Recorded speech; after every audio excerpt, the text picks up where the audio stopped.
ഈ question a cubical block of side 7 centimetres surmounted by a hemisphere. What is the greatest diameter of the hemisphere can have? Find the surface area of the solid. ഇതാണ് question. Okay, ഇപ്പോൾ ഇവിടെ പറഞ്ഞിരിക്കുന്ന ഒരു cubical ബ്ലോക്കാണ് ഉള്ളത്, ശരിയല്ലേ എൽമിയ? Cube എന്ന് പറഞ്ഞാൽ എല്ലാ സൈഡും ഈക്വൽ ആണ് കേട്ടോ. ഇങ്ങനെ ഒരു ക്യൂബ് ഉണ്ട് എൻ്റെ കയ്യിൽ. എന്നിട്ട് പറഞ്ഞിരിക്കുന്നത് സർമൗണ്ടഡ് ബൈ എന്ന് പറഞ്ഞാൽ ഇതിൻ്റെ മുകളിലായിട്ട് ഒരു ഹെമിസ്ഫിയർ വെച്ചിട്ടുണ്ട്. മനസ്സിലായോ?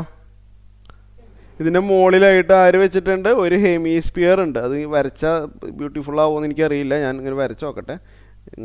ഇങ്ങനെ ഒരു ഹെമിസ്ഫിയർ വെച്ചിട്ടുണ്ട്, ശരിയല്ലേ? ഫോളോ ചെയ്യാൻ പറ്റുന്നുണ്ടോ? യെസ്. അപ്പോൾ നമുക്ക് പല രീതിയിൽ ഹെമിസ്ഫിയർ വെക്കാം. ഹെമിസ്ഫിയർ ആകുമ്പോൾ അതിൻ്റെ ബോട്ടം ഇതുപോലൊരു സർക്കിളായിരിക്കും അല്ലേ, ശരിയല്ലേ?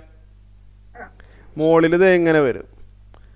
നമുക്ക് ഇവിടെ എന്താണെന്ന് വെച്ചാൽ പല രീതിയിലുള്ള പല സൈസിലുള്ള ഹെമിസ്ഫിയർ ഇതിൻ്റെ മുകളിൽ വെക്കാൻ പറ്റും അല്ലേ? പല റേഡിയസിലുള്ള ഹെമിസ്ഫിയർ ഇതിൻ്റെ മുകളിൽ നമുക്ക് വെക്കാൻ പറ്റും. ഇവിടെ പറഞ്ഞിരിക്കുന്നത് what is the greatest diameter of the hemisphere can have അല്ലേ, ശരിയല്ലേ? അപ്പോൾ ഇത് വളരെ ചെറുതാണ്, ഇതിനേക്കാളും സ്വല്പം കൂടുതലായിട്ടുള്ളത് വെക്കണം. അപ്പോൾ അങ്ങനെയാണെങ്കിൽ ഞാൻ പറഞ്ഞുതരാം എങ്ങനത്തെ ഹെമിസ്ഫിയറാണ് വെക്കേണ്ടതെന്നുള്ളത്. ഹെമിസ്ഫിയർ എന്ന് പറയുമ്പോൾ അതിൻ്റെ ബേസ് ഒരു സർക്കിളായിരിക്കണമല്ലോ അല്ലേ, ശരിയല്ലേ? ഇതെങ്ങനെ വരണം? അപ്പോൾ ഇതെങ്ങനെയാണ് നമ്മളെ ഹെമിസ്ഫിയർ വരേണ്ടത്, മനസ്സിലായല്ലോ? അപ്പോൾ ഇത് ഡയമീറ്റർ 7 ആയിട്ട് വരും, ശരിയല്ലേ? ഇങ്ങനെ വരും. ഇവിടെ സ്വല്പം ഗ്യാപ്പ് വരും.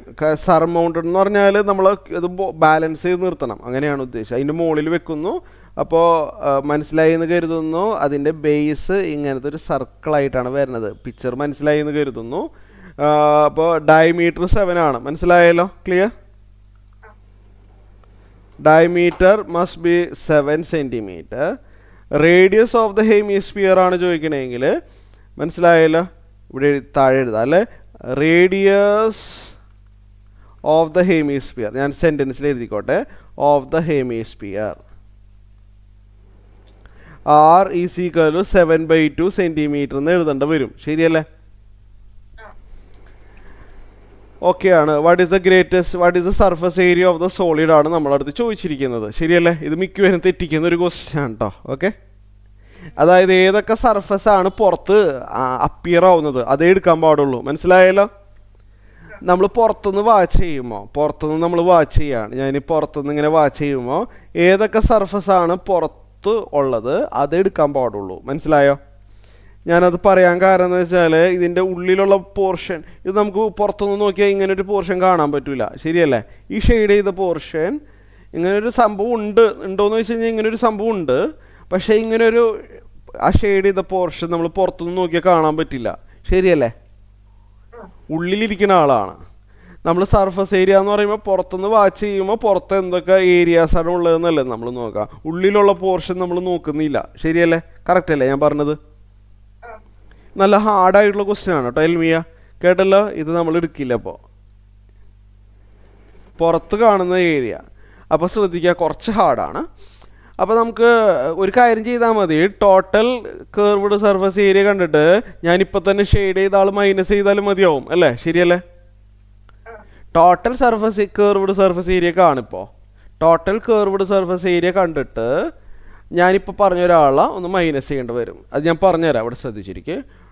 ടോട്ടൽ സർഫസ് ഏരിയ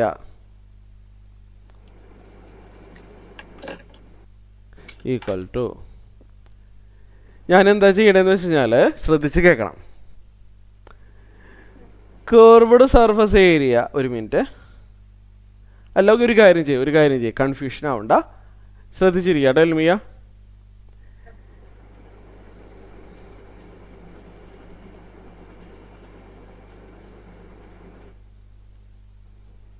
ഇവിടെ നോക്കിയേ, ഞാൻ ഒരു വഴി പറഞ്ഞുതരാം.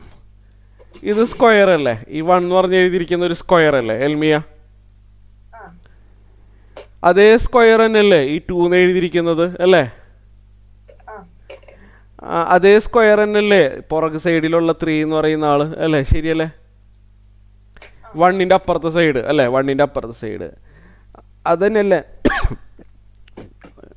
ടൂവിൻ്റെ ലെഫ്റ്റ് സൈഡ് 4. ഒരു മിനിറ്റ്.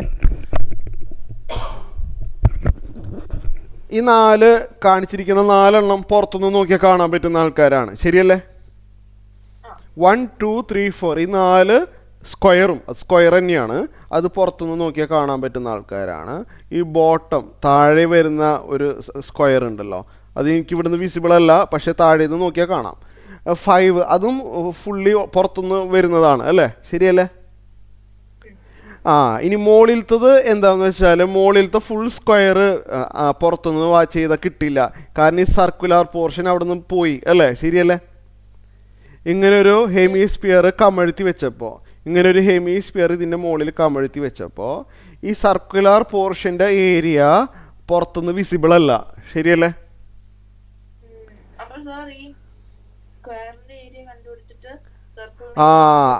അതന്നെ യെസ്. അപ്പോൾ ഇവിടെ എന്താ ചെയ്യേണ്ടതെന്ന് വെച്ചാൽ അപ്പോൾ നമ്മൾ ഇങ്ങനെ സ്റ്റെപ്പ് എഴുതി ചെയ്യുക, അതായിരിക്കും നല്ലത്. മനസ്സിലായല്ലോ? ഇങ്ങനൊരു പിക്ചർ വരയ്ക്കുക, കേട്ടല്ലോ എൽമിയ? എക്സാമിന് ചെയ്യുമ്പോൾ പേപ്പർ നോക്കുന്ന ആൾക്ക് മനസ്സിലാവാൻ വേണ്ടി ഇങ്ങനൊരു പിക്ചർ വരച്ചിട്ട് ഏരിയ എന്ന് പറഞ്ഞിട്ട് 1 + 2 + 3 + 4 + 5 ഈ 5 പുറത്തുനിന്ന് വിസിബിളാണ്, ശരിയല്ലേ? എൽമിയക്ക് മനസ്സിലായോ? അത് ഓരോന്നിൻ്റെയും ഏരിയ എ ആണ്, കാരണം സൈഡ് ഞാൻ എ ആയിട്ട് എടുക്കുകയാണ് കേട്ടോ. മനസ്സിലായല്ലോ എൽമിയ? സൈഡ് എ ആണ്, ക്യൂബിൻ്റെ സൈഡ് എ ആണ്. 7 ആണത്, A7 ആണെന്ന് അറിയാം നമുക്ക്. അപ്പോൾ 5 വരുന്നുണ്ട്, 5 times A² വരുന്നുണ്ട്, ശരിയല്ലേ എൽമിയ? 5 times A² വരുന്നുണ്ട്. മറ്റ് മുകളിലത്തേന് ചെറിയൊരു അഡ്ജസ്റ്റ്മെൻറ്റ് ചെയ്യാനുള്ളത് കൊണ്ട് അതവിടെ ഇരിക്കട്ടെ. ഇപ്പോൾ നിലവിൽ ഈ പറഞ്ഞ ഏരിയ എല്ലാം ആഡ് ചെയ്യുമ്പോൾ 5 × 7² വരും, ശരിയല്ലേ? മനസ്സിലാവുന്നുണ്ടോ? അത് എത്ര വരുന്നതെന്ന് നോക്കട്ടെ. 7² × 5, ജസ്റ്റ് ഒരു മിനിറ്റ്. കിട്ടിയോ? 49 × 5, ഒരു മിനിറ്റ്. 49 × 5 ചെയ്താൽ 245 വരും cm², ശരിയല്ലേ? ഇനി ഞാൻ പറയണ കേക്ക്, സ്റ്റെപ്പ് ബൈ സ്റ്റെപ്പായിട്ട് പതുക്കെ പോവാ.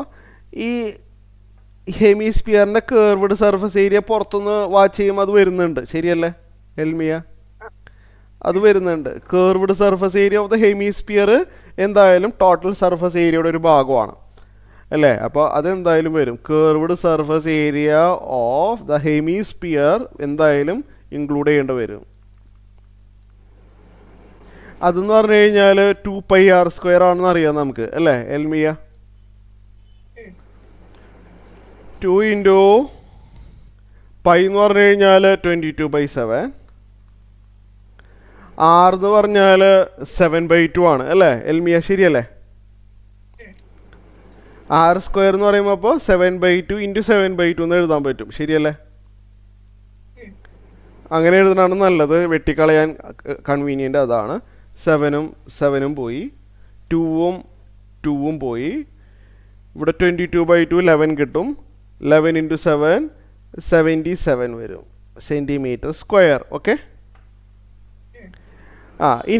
ഇനി ആരാ ഉള്ളതെന്ന് വെച്ച് കഴിഞ്ഞാൽ ആ എഡ്ജിൽ കാണുന്ന ആൾക്കാർ അല്ലേ, ശരിയല്ലേ? അത് പുറത്തുനിന്ന് വിസിബിളാണ്, ശരിയല്ലേ? എഡ്ജ് എന്ന് പറഞ്ഞു കഴിഞ്ഞാൽ ഏതാണെന്ന് മനസ്സിലായില്ലേ? ഈ സംഭവമില്ലേ, ചെറിയ ചെറിയ പോർഷൻസ് കണ്ടില്ലേ? മുകളിലത്തെ ഫുൾ റെക്റ്റാങ്കിൾ വരുന്നുണ്ടോയെന്ന് ചോദിച്ചു കഴിഞ്ഞാൽ ഇല്ല, അത് വിസിബിൾ അല്ല. ഈ 4 സംഭവങ്ങൾ വരുന്നുണ്ട് അല്ലേ? അവരെന്തായാലും ടോട്ടൽ സർഫസ് പിന്നെ അപ്പുറത്തും ഇൻക്ലൂഡ് ചെയ്യാനുള്ളതാണ്, ശരിയല്ലേ ഞാൻ പറഞ്ഞത് എൽമിയക്ക്? മനസ്സിലായോ? അപ്പോൾ അത് കാണാന്ന് പറഞ്ഞാൽ അത് ബുദ്ധിമുട്ടാണ്. നമുക്കൊരു കാര്യം ചെയ്യാം, റിമൈനിങ് പാർട്ട് ഓഫ് ദ 1, ഇത് 1 വെറുതെ ചുമ്മാ 1 എന്തെങ്കിലും ഒരു പേര് കൊടുത്തുന്നുള്ളൂ കേട്ടോ. ഓക്കെ, ക്ലിയർ ആയല്ലോ? വിസിബിൾ പാർട്ട് ഓഫ് 1 അങ്ങനെ എഴുതി വെക്കാം. ഓക്കെ, വിസിബിൾ പാർട്ട് ഓഫ് 1 അതെന്ന് പറഞ്ഞു കഴിഞ്ഞാൽ ആ മുകളിലത്തെ 1 ഫുൾ എടുക്കാൻ പറ്റില്ലല്ലോ റെക്റ്റാങ്കിളിൻ്റെ ക്യൂബിൻ്റെ. വിസിബിൾ പാർട്ട് എന്ന് പറഞ്ഞു കഴിഞ്ഞാൽ നമ്മൾ A² ചെയ്യുന്നത് അല്ലേ, ശരിയല്ലേ? 7² ചെയ്യുന്നത് ആ സർക്കിളിൻ്റെ ഏരിയ മൈനസ് ചെയ്താൽ പോരെ എൽമിയ? ശരിയല്ലേ? സർക്കിളിൻ്റെ പോർഷൻ പുറത്തുനിന്ന് കാണാൻ പറ്റില്ല. ഞാൻ ഇങ്ങനെ പെട്ടെന്ന് എഴുതിയാലും മനസ്സിലാവുമെന്ന് വിചാരിക്കുന്നു. അല്ലെങ്കിൽ പൈ ആർ സ്ക്വയറിന് എഴുതിയിട്ട് ഞാൻ അടുത്ത സ്റ്റെപ്പ് ശരിയാക്കി എടുക്കാം. ശരിയല്ലേ എൽമിക്ക് ഇത് മനസ്സിലായോ അല്ലേ? വിസിബിൾ പാർട്ട് ഓഫ് 1 എന്ന് കൊടുക്കുക. അപ്പോൾ പിന്നീട് ഇത് റെഫർ ചെയ്യുമ്പോൾ പിന്നെ കൺഫ്യൂഷൻ വരികയില്ലല്ലോ. Visible part of 1. അപ്പോൾ 7 സ്ക്വയർ 49 ആണ്. പൈ എന്ന് പറഞ്ഞാൽ 22/7 ആണ്. പൈ ആർ സ്ക്വയർ ഓക്കെ 77/2 ആണെന്ന് ഇവിടുന്ന് കിട്ടും. എന്നാലും സ്റ്റെപ്പ് എഴുതിയേക്കട്ടെ. ആർ എന്ന് പറഞ്ഞു കഴിഞ്ഞാൽ 7/2 × 7/2 അല്ലേ എൽമിയ?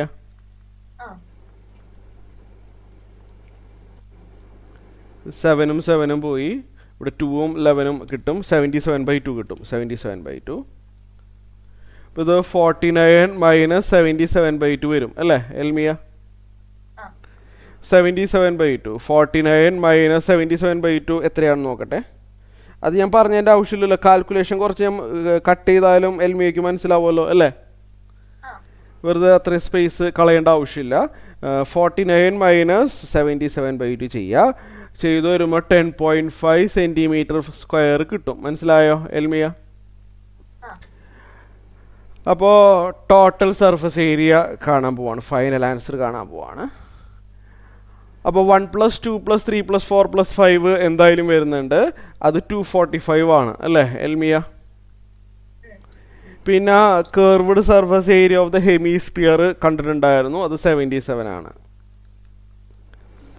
പിന്നെ visible part of upper square of the cube അത് അറിയാലോ. എ സ്ക്വയറിൽ നിന്ന് പൈ ആർ സ്ക്വയർ ഡിലീറ്റ് ചെയ്താൽ കിട്ടുന്ന ആളാണ്. 10.5 ആണ്. മനസ്സിലായോ?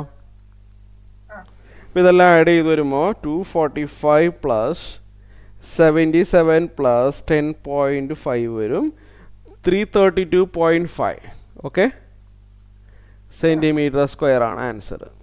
ഇതുപോലത്തെ ക്വസ്റ്റ്യൻസ് ആണ് കൂടുതലുള്ളത് കേട്ടോ ഈ ചാപ്റ്ററിൽ ലെങ്തി ആയിട്ട്.